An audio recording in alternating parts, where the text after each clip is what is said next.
Twitter employees are bracing for more layoffs today. Large numbers of staffers in technical roles already left the company Friday following Elon Musk's ultimatum for employees to either commit to a, quote, more hardcore workplace or resign. Musk has also restored Twitter accounts of the artist formerly known as Kanye West, now known as Ye, as well as former President Donald Trump, but has said that he will not allow Alex Jones back on the platform. So Jonathan Vigliotti is here with more on the status of the social media company. Jonathan, I can't even imagine that more layoffs could be coming because I don't know who else is left between the people who are already laid off, the people who chose not to click that box on that email, so they're going to get their severance and walk away. Who might be facing layoffs today? Yeah, good morning to you, Anne-Marie. Well, Bloomberg is reporting that as early as today, there could be layoffs specifically to the sales and partnership departments within Twitter. Whether or not this plays out this week is kind of a wait-and-see situation. It's simply unclear, but it marks the latest in what has been a turbulent month and a half for Twitter since Musk took over. To give you some perspective, when we talk about the number of staff that have been laid off, last month, half of the staff were laid off immediately after Musk took over. And then last week, when you talked about that ultimatum, that resulted in nearly 1,200 engineers critical to keeping the platform up and running resigning as a result. We spoke with a number of analysts who say, well, in the short term, this is a way to make money for Twitter.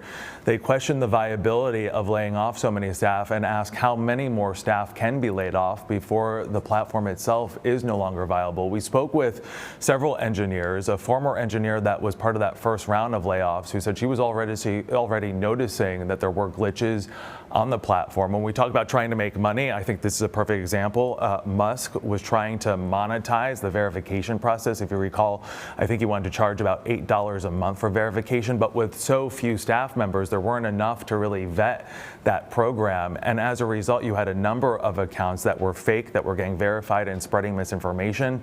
And as a result of all of that, that program was suspended. You would like to think Musk is a smart man, that there is some internal plan and discussion going on behind the scenes, but his behavior specifically on Twitter seems to overshadow that. After that large round of resignations, which was largely unexpected by Musk, he then went on Twitter asking his own users, what should Twitter do next? It doesn't exactly instill confidence in the platform and his leadership.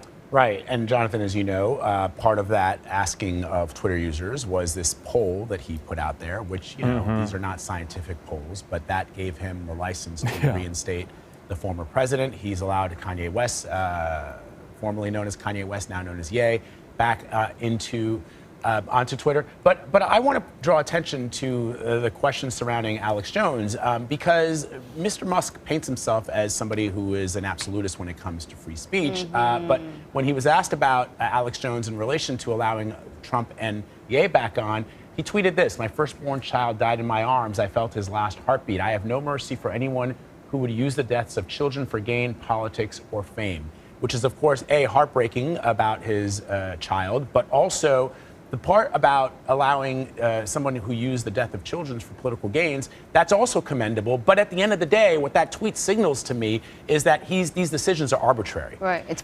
That was a personal decision on his part. Feels personally, he feels personally strongly against allowing Alex Jones back onto Twitter. So he's making the decision to not let him back on. That is different than the rights that we all enjoy. And of course, free speech is, I mean, there's a lot of things to unwind there, but let's just talk about that to begin with. Yeah, I think the decision making, at least as it appears publicly, is very freewheeling, and it goes against, and I think again undermines Musk's own statements very early on when he took over Twitter. It's crazy to say early on because it was only a month and a half ago, but there's been so many back and forth and changes that it feels like it's been more than a year, if not longer. When Musk first took over, there was a lot of concern about who would be brought back on, those suspensions being lifted, and he went on the record saying that there was going to be an advisory panel made up of people of diverse backgrounds and viewpoints that would come together and would look at all of these accounts and make that decision. But when we talk about, for example, with Alex Jones and some of the other decisions that were being made, and that poll specifically, which I think is really important and critical to point out here, when we tried to understand maybe the decision making and the thought process, he went online and asked Twitter users whether or not President Trump should be brought back on, if that suspension should be lifted. And we talk about fake accounts and bots And who are these people? This is a worldwide platform. Ultimately, users voted to bring back Trump. And whether or not there was a discussion with that advisory panel is unclear. I would like to think there was one, but immediately after that poll closed, that's when Musk went online and said the people have spoken. So it at least appears when we look at that public information that's spreading out there that Musk used that poll, perhaps not the advisory panel, to make that decision. And it's unclear what kind of decision making and what thought process will go into those decisions going forward with people like Alex Jones, whether or not that will change and whether or not it will change for other people who remain suspended. Yeah, it's funny because Twitter is by no means the largest of these platforms at all, and we've heard people say that they were going to quit Twitter very early on. Some people did, some people didn't. I mean, people are still on Twitter right now. We go to Twitter on a regular basis to find out information about Twitter because they don't have a marketing department anymore. What is it about this platform that, a lot of people are finding it hard to quit Twitter despite not liking what the moves that Elon Musk is making?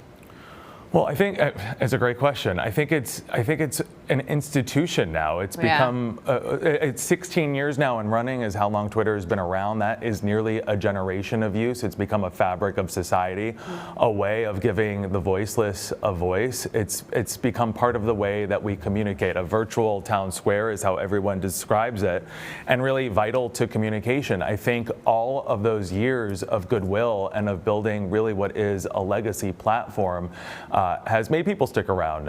Whether or not that goodwill, though, will run out based on the back and forth and some of the questionable decisions and leadership at this point, that is something that remains to be seen. But you use Twitter, I use Twitter. There is all of this discussion about where is Twitter going and that direction. I think a lot of people are staying on because of that legacy, but waiting to see where things go. Jonathan, before I let you go, I don't know if we have that tweet that Elon Musk tweeted over the weekend, which has people up in arms. It's sort of a tweet that has religious or quasi-religious connotations. It's also usually misogynistic in an attempt to, I guess, get the former president to tweet on his platform. The former president, as you know, Jonathan, has said that he's going to stick to his own Truth Social, which is where he's active on social media. But this, I don't know what you're hearing about, because if you're an advertiser and you're weighing whether or not you should come back to Twitter, the tweet that Elon Musk tweeted, which is, people can, if we don't have it, people can go and look at it.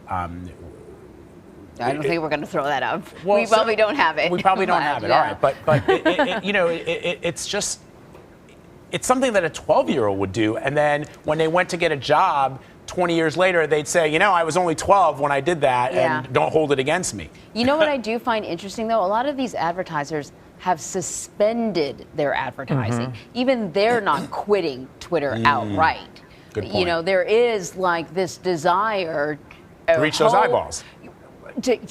Like they like what Twitter gives them, and even with Elon Musk and all these what looks like a man without a plan, they're still kind of holding their breath and crossing their fingers and hoping to funnel money back into it if it looks good enough, Yeah. No, that's correct. Advertisers are a big part of the revenue stream for Twitter going forward. And I think to your point, with all this back and forth, and with a lot of tweets that do seem pretty juvenile on behalf of Elon Musk, there is some question about, do brands want to be aligned with Twitter? GM was one of the first brands that said they were going to pause their advertising. I'm not clear on if that is continuing to be the case, because that was last month, initially after Musk took over. But there are a lot of other brands that are also hesitant at this point to align themselves with a platform that is not very clear in its direction moving forward. Yep. All right, Jonathan Vigliotti for us. Jonathan, thank you. Thank you. Over the weekend, CBS News took a pause from Twitter to assess security concerns. Use of the account has since resumed.